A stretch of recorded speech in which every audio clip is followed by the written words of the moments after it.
মেঘটা ছিল, মেঘলা মেঘলা করছিল আর প্রচণ্ড বাতাস দিচ্ছিল। তো মনে হচ্ছিল যেন বৃষ্টি এলো বলে। আকাশটা খুব মেঘ মেঘ করেছে। তো এরকম পরিবেশ খুব ভালো লাগে, যেন ঠান্ডা ঠান্ডা বাতাস দেবে আর আবহাওয়াটা বেশ ঠান্ডা আছে অতিরিক্ত গরমের পর। তো এই ঠান্ডা আমেজে যদি বাড়িতে ইলিশ মাছ বিক্রি করতে আসে তাহলে বুঝতেই পারছেন কীরকম আনন্দটা। তো ইলিশ মাছ বিক্রি করতে এসেছে, তো কর্তামশাইকে বললাম যে ইলিশ মাছ খাবো। তো সেই জন্য ইলিশ মাছ কিনা হয়ে গেল। তো ইলিশ মাছ কিনে তো ভাবলাম যে ইলিশ মাছটা কী করবো, ইলিশ মাছের ঝোল করব। তো বাড়িতে বললো ইলিশ মাছের ঝোলের থেকে জালই করো। তো সেই জন্য ঠান্ডা ঠান্ডা আমেজ, এই বর্ষার দিনে বৃষ্টি হব হব করছে, সেই সময় পেয়ে গেছি একখানা ইলিশ মাছ। তো মাছটা জানেন একটু আমার মনে হয় না ভালো ছিল। তো ভালো মাছের দোষ না আমার কড়াইয়ের দোষ আমি বুঝতে পারছি না।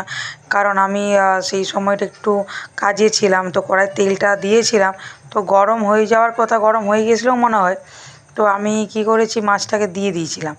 তো মাছটা কিছুক্ষণ পর দেখলাম ছেড়ে যাচ্ছে।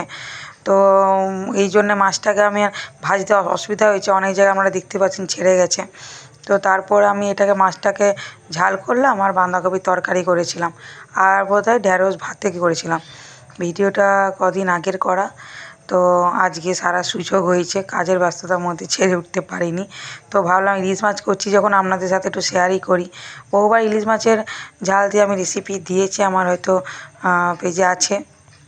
তো সেই দিন আর সেরকমভাবে ভিডিও যে আপনাদেরকে পুরো প্রথম থেকে শেষ পর্যন্ত করে দেখাবো সম্ভব হয়ে ওঠেনি।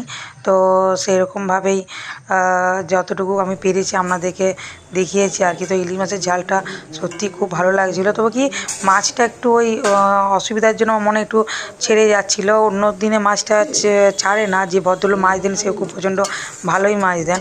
কিংবা আমারও দোষ হতে পারে, হয়তো তেলটা দিয়েছি, হয়তো সেরকম গরম হয়নি, একটু অন্যমনস্ক ছিলাম, হয়তো দিয়ে দিয়েছি। বাকি এভরিথিং ইজ ওকে ছিল। তো খেতে খুব সুন্দর লাগছিলো, কালারটাও খুব সুন্দর এসেছিলো ইলিশ মাছের ঝালের কালারটা। তো জানেন এরকম মাছের ঝাল হলে আমার মায়ের কথা খুব মনে পড়ে। বাপের বাড়িতে তো নেই, আছি শ্বশুর বাড়িতে, মনে রান্না করলে মাকে ভালো রান্না করে খাওয়াই।